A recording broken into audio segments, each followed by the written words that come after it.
At 4ZZZ, we acknowledge the traditional owners of the land on which we broadcast. We pay our respects to the elders past, present and emerging of the Turrbal and Jagera people. We acknowledge that their sovereignty over this land was never ceded.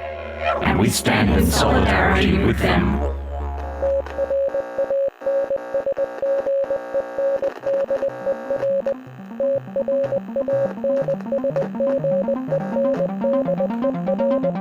You're listening to Transmission on 4ZZZ, amplifying the trans and gender non-conforming voices of Brisbane and beyond. Good morning, me engine.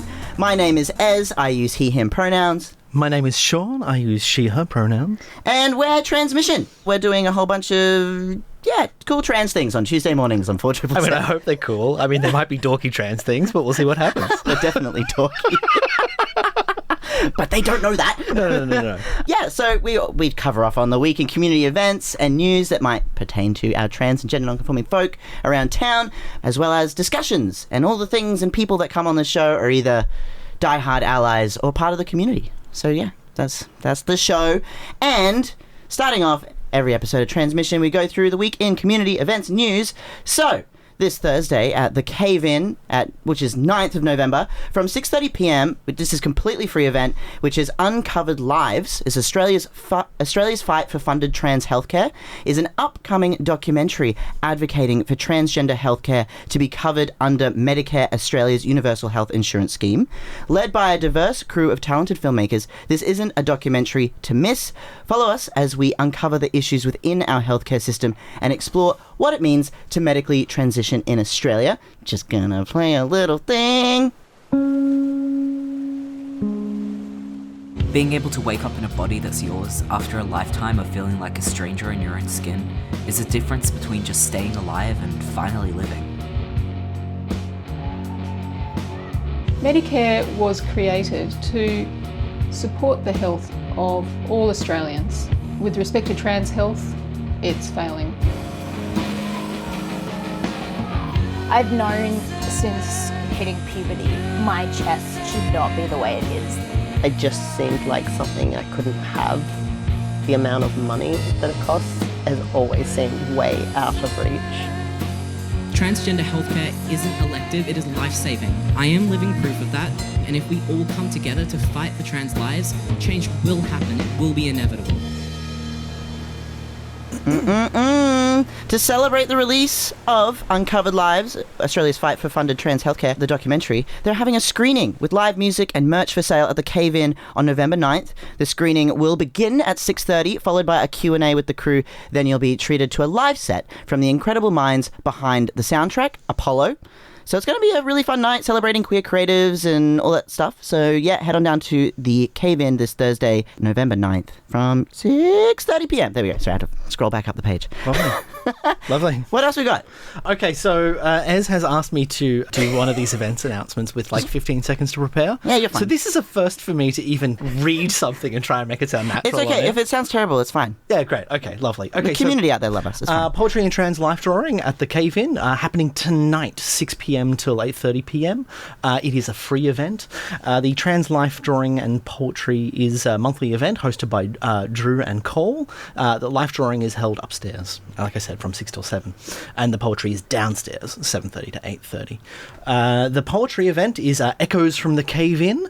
To those interested in performing, you can email the gang at I can't read that from here, or approach the shows to the day. The email is a.dreyark@gmail.com. I gave you an easy one, didn't I? You really did. Thanks for that. I appreciate it. And as well as poetry readings for various artists, there'll be a 5-minute speed poetry game for anyone interested. Everyone who doesn't love a bit of speed poetry. And as for the life drawing, you will need to bring your own art supplies, so please arrive before the drawing begins at 6. No one likes someone stumbling in at the last minute while the model is there trying to maintain a pose. And everyone's focused on their form and someone is like, sorry, just need to, have you got a shot? Excuse me, I just have ADHD, sorry. Can you just, don't That's do me. that. That's just me. Also, just a note, accessibility, the bath floor is accessible with any mobility aids, and as well as being dog friendly. However, the bathrooms and upstairs rooms where the life drawing is are located up a flight of stairs and not necessarily accessible to some mobility aids. Yeah, perfect. There you go. Tonight, cave in, get down, do it. There's also future events coming up. These two events that I'm going to mention are both online, and they're both around advocacy and activism in the trans community. So the Global Fight for Trans Justice, which is online, Wednesday 15th of November from 6 p.m. till 7:30. This is a completely free event, although you do need to RSVP. Hear from key advocates in the UK, US, Canada, and so-called Australia about the global fight for trans justice. You'll get to hear about the lessons learned, the way the anti-trans lobby is organising globally, and most importantly, how we can fight back here at home. This is a must for anyone looking to gain a deeper understanding of the attacks on trans lives and what we can do to make a difference. So that's next Wednesday, 15th of November. You can grab your tickets or RSVP. It's free on Humanitics. Hell of an important thing, actually. Yes. The getting that understanding of the ways in which they obfuscate their transphobia behind, but won't someone please think of the children? Yeah, you know, like what are their tactics? That's mainly it, yeah.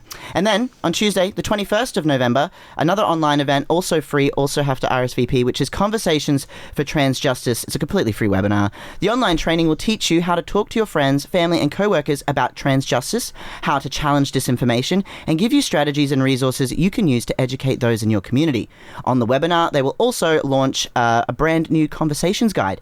The guide will bring together a number of skills and frameworks we introduce in the training in a simple resource. So yeah, these are some great things coming up, all on Humanitics.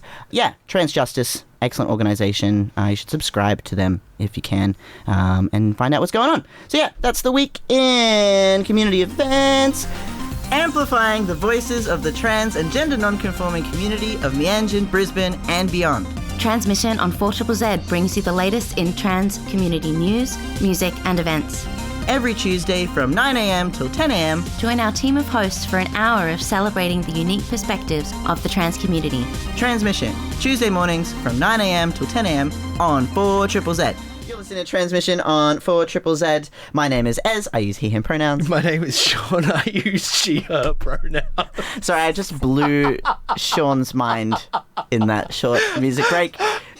Ez dropped some absolute wild facts. Why don't you tell our dear listeners out there in sound like Radio I'm some Land? conspiracy theorist or something. No, it was actually no, it's not. I need to also simultaneously look this up as I say it, because I don't want to Okay, do you want me to recount it while you Google it? Yeah, okay, you do that. Okay, yeah. so Ez sits there. What? Hang on, how did it start? I don't know. We were talking about being standing up.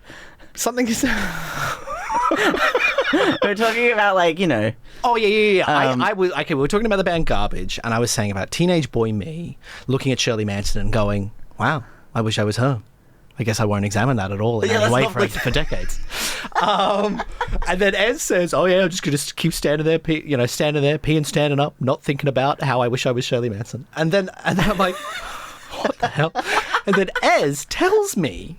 Drops the truth bomb on me, apparently, that it is not good for you to pee standing up if you're a penis owner. Owner-operator, I like to describe it as. Hang on. Yeah, it's true. It is true that it is actually better for your bladder to sit down and pee, regardless of your genitalia. Jeez. Sorry, I've just confirmed this. Because I still occasionally... It's not even about splashback. Sorry, there's an article that's like splashback scandal, and I'm like, I don't care about the splashback. I mean, I do, but that's not why. It's actually better for your bladder, and you are less likely to have accidental issues as you age. Oh my God, I have no idea. Sit and pee. I mean, because I live in both worlds, and being a penis owner operator, a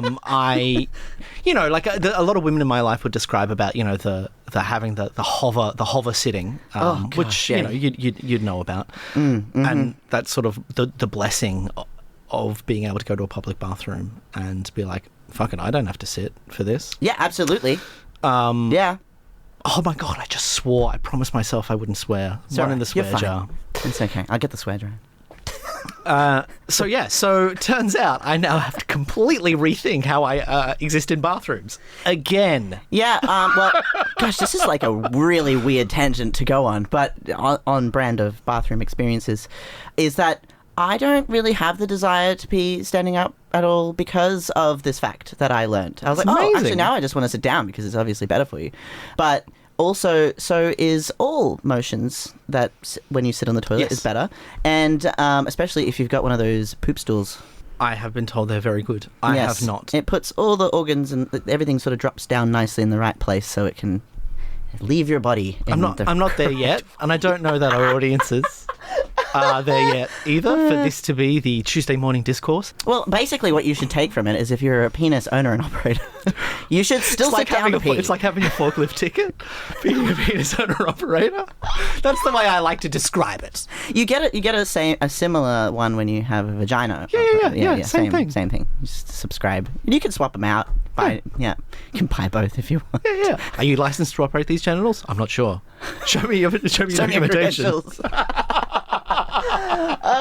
Okay, all right. Okay, now this wasn't what we were intending to talk about today. It's not, but I'm glad.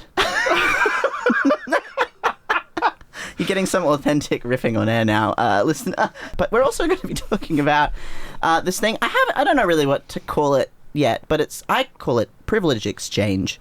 So Ez and I were out for dinner the other night, and we're sitting there smashing some sizzling garlic chicken, which was amazing. And Ez starts telling me a story about interactions between trans mascs and trans femmes, and it was a fascinating conversation. We thought we should really open this up and talk about it in more detail. Yeah, so trigger warning, this does contain possibly some dysphoria, like social dysphoria discussion, and it also is a very nuanced the conversation. These are about my personal experiences and Sean's and our experiences together, and we're going to compare them. But this doesn't mean that it is an example of all trans people and their experiences. Yeah, in no way would we ever want anyone to feel invalidated in their experiences and what their feelings are. And as we are all on this journey of experiencing and understanding our own genders and each other's, yeah. And maybe all you trans listeners can take something from this. Who knows? We'll find out. And if we're wrong, just tell us privately, don't out us. Anyway, I was talking about how when I started transitioning, I started moving into what is called passing privilege. Passing privilege is that people would look at me on the street and not know I'm a secret trans, so I pass. I have that privilege, but I also, as a trans masc, someone that's transitioning from female to male, in we're going to get real binary there, is that I am moving out of being perceived as a woman and having woman experiences and moving into a space of being perceived as a man and man experiences and what they look like. And it's the opposite for trans femmes. Sometimes it changes and flexes depending on what people are wearing. Not all of us have passing privileges, but not. But it can do the other. It can do the other way as well. True. So, and you move out of places of privilege and into different places as you transition all the time. And I was saying that my experience with a lot of trans mascs is that as much as you think that we're going to start acting like a man and being, in quotations, whatever a man is, we are still probably traumatized and have a lot of hang-ups from living a life as a perceived woman and all of the really complicated things that come with sexism and misogyny. We still have a lot of shame, and we still have a lot of "are we good enough?"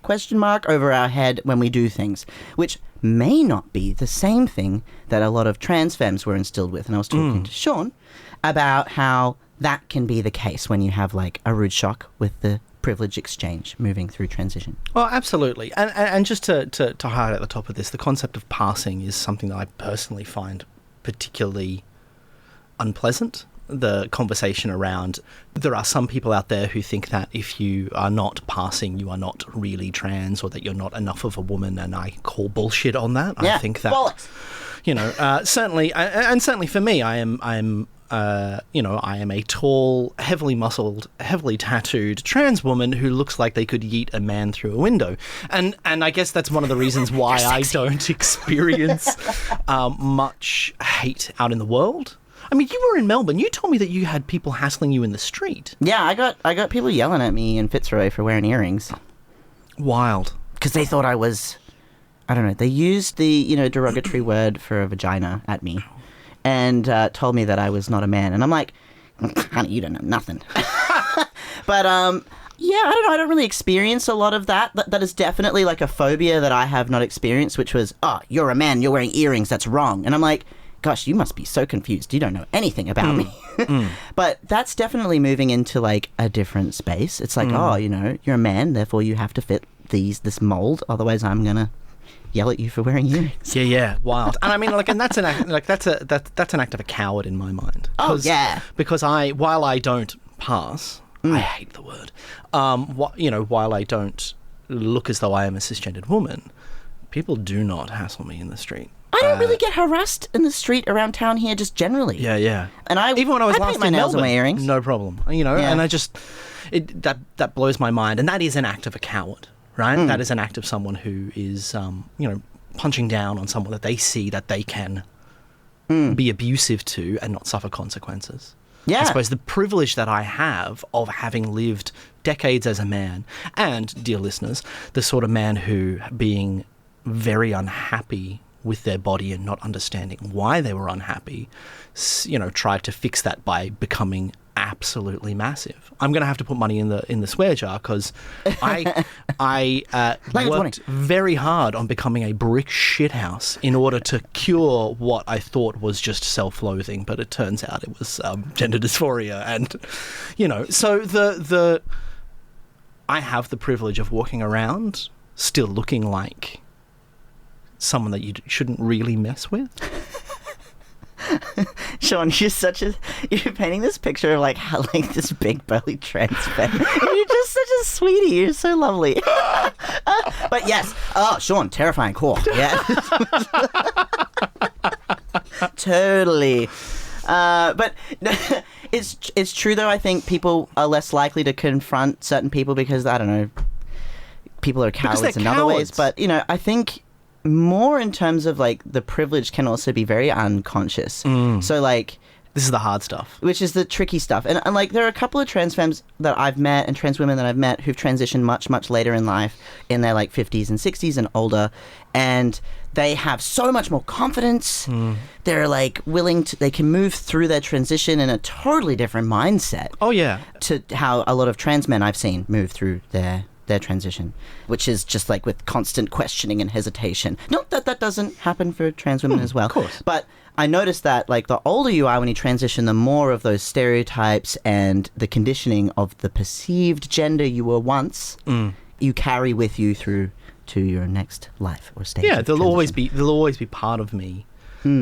Because those experiences happened. That person isn't dead and gone. They are still me. They're still part of me. And the lingering traumas or the lingering, all the elements that made up you in your entire life are all still there. And it isn't a switch that you can flick. Yeah, absolutely. And I suppose for me, the real tragedy of being trans is this expectation that the switch gets flicked and you are a new person. And that you have to give away all of that past. But it's what makes you. And what makes you a magnificent, delightful individual. That's right. It's all our unique experiences that shape the person you are today, and you're worth being here. Yeah. We're going to go to some music and we'll come back. We're going to keep chatting about trans privileges and things and such, which there isn't many, but we can talk about that. I mean, there is the privilege of being tall trans femme. You're at the club and I'm wearing my giant shoes and people can be like, hey, if we get separated, just meet underneath that trans girl. Because you can always see her. I get that life. I'm happy for the privilege of being... See that tall trans person? That's our landmark. We'll meet back here later. Out. And the benefit is that you can move them around as well. It's great. It's not just... I feel like I've probably done that. I'm short. And obviously there is some tall trans girls out there who wouldn't appreciate being the landmark for you to meet under. But I'll let you know that I am okay with it, and I'm more than happy to be like, oh, hello down there. Should we buy you an umbrella hat? Those umbrella hats? I want, yeah. It'd be wonderful. It'd be great. The forecast is in. Brizzy, it's gonna be a hot seasonal fruit summer. Felons Barrel Hall's Day Music Festival is returning this December 3rd. serving up a sweltering lineup of international and local music acts. Catch the Alalas, Ali, Packy Man, Banana Gun, and more. One stage, no clashes. Tickets on sale now. Head to the Felons Barrel Hall website to pluck yours today. Felons are proud sponsors of 4ZZZ. You're listening to Transmission on 4ZZZ. My name is Ez. I use he, him pronouns. My name is Sean. I use she, her pronouns. And Sean and I are chatting about... we're just sharing our experiences as trans folks. And, yes, we received a message in... We were talking about, if you need a landmark in a crowd or festival, just, you can meet under the tall trans femme. And we got a text in from Toby who said, gotta write a love song with the lyrics, meet under the tall trans femme. Yes, you should. Toby, call me and we'll discuss it. Yeah, we will make something happen. But yes, we were chatting about privilege and how... there's like a little bit of discourse sometimes within the trans community. As all communities, there's nuances, there's layers, there's experiences. People have issues and take problems with things and such. And people also can project their internalized cis heteronormative behavior and project it onto other people within the trans community. And an example of that would be an experience I've had where trans women have... not all trans women, but some have asked that trans men step up and be men and defend them and protect them in a variety of situations because they're men now and that's what men do. And I'm like, isn't that the thing I'm trying to get away from? Right, and you were talking about your trauma and experiences in the past of having lived so many years as a woman. Yeah, I'm not going to fight a man. Yeah. Any man. Yeah. Or anyone, really. Yeah. I'm just gonna say some weird things to you and confuse you and then run away. I mean, that can work too. Yeah, I'm used to. But yeah, like I mean, the idea that you would be obligated now that you're carrying the mantle of being a man into the world, that you would somehow be required to do things that blokey blokes do, and I'm like, that's protect the women of our community. That's a backward step. That's not. It's not the That's right not direction. what we're aiming for. We're aiming for the dissolution and the of those heteronormative concepts. I will never be a feminine woman. Well, maybe a little bit, but but I think about asking myself those questions of what sort of femme. I was writing on that thing the other day. Like femme, like a mother carrying an armful of groceries and a child up 4 flights of stairs. That's a feminine thing to me. Femme it up, right? Having, delicate hands and tiny little bird-boned wrists. That's feminine to someone else, but that's not what I'm going to have, and that's not what I'm going to be. And it doesn't make me less of a woman because I don't have that. Doesn't make you less of anything. It's just your body. Yeah, right? And so the idea that you could be less or more of a man based upon whether or not you're going to throw a punch. Have you? And you've never intervened in something like that before? I have indeed. I have been in fisticuffs. Really? Yeah, I've been both on the victor side and on the not so victor side. Really? Of fist fights. Not as many as Kai. I'm just completely outing them on air now. Really? Kai grew up in Fitzroy in Melbourne during the 90s. So there are a lot of high school shenanigans and Scraps. Stuff. But I've had I'm just going to give a trigger warning because I'm going to talk about a little bit of some being assault, abuse. I don't know. You want to do this? Yeah, why not? You're why okay? Not? Gosh, I was a teenager. I got called the F word at a school dance and then pushed down some stairs, and then about 3 or 4 guys kicked the crap out of me in front of the amphitheater full of students. Wild. And no one got up to help me. Yeah. Similar experiences for me. It was like hundreds of kids and everyone just watched. But that was pretty crap, and that was definitely homophobia. Although I don't think they knew my gender, so there was probably a bit of transphobia in there too because I was looking a bit queer. I don't know. And then there have been other times where I've been a bystander and seen something and just gone up and cracked someone in the face. Really? Yeah. It was at a particular university bar in the city that's been around a very, very long time. Oh yeah. If you're familiar with Meanjin, you'll know which dirty uni bar in the city that is. But I was underage. I was underage, and I don't know, really tall, white Aussie guy with a really distasteful tribal tattoo. went up and called an Indian fellow a slur and started yelling at him that he shouldn't be there. Damn. And this particular gentleman didn't speak any English, had no idea what this guy was saying to him, so just was smiling really sweetly but confused as he was yelling at him. All the stuff he was saying was absolutely disgusting. So me, 17, small, tiny, probably 55 kilo white blonde Aussie girl, gets up, walks over to the booth, taps him on the shoulder, he turns around and I go crack right in his nose. Nice. And it hurt like hell. I definitely don't condone doing this. This is definitely not things to do. But that's something I did. He got kicked. A little bit of language warning, living by the rule, talk shit, get hit. I mean, it's one of those things. All right, well. I mean, we talk about that in roller derby. It's true. Like, don't, Queers bash back. Yeah. It's the whole thing. But, look, I don't know. This is all about self-defense and, taking care of yourself. I'm definitely not someone to go out there and... I've never actually had to really throw a punch. Usually the kind of running full tilt at a guy who's being abusive and threatening to women our landmark is chasing us. makes them run the hell away. It's quite surprising to see how quickly, like we talked about earlier, cowards, when confronted with someone who is their proportions, how quickly they quail under Yes. them. It's easier to pick a fight with someone smaller than you. It really is. Than it is with someone bigger. I actually relied on, when I picked fights, I relied on the fact that I was a pretty blonde girl. Yeah. Because they don't hit women. You don't hit girls. Not in public. I'm serious. That just caught me off guard. So, I used to lean into the fact that I could say a lot more outrageous stuff and I could be a lot more confrontational.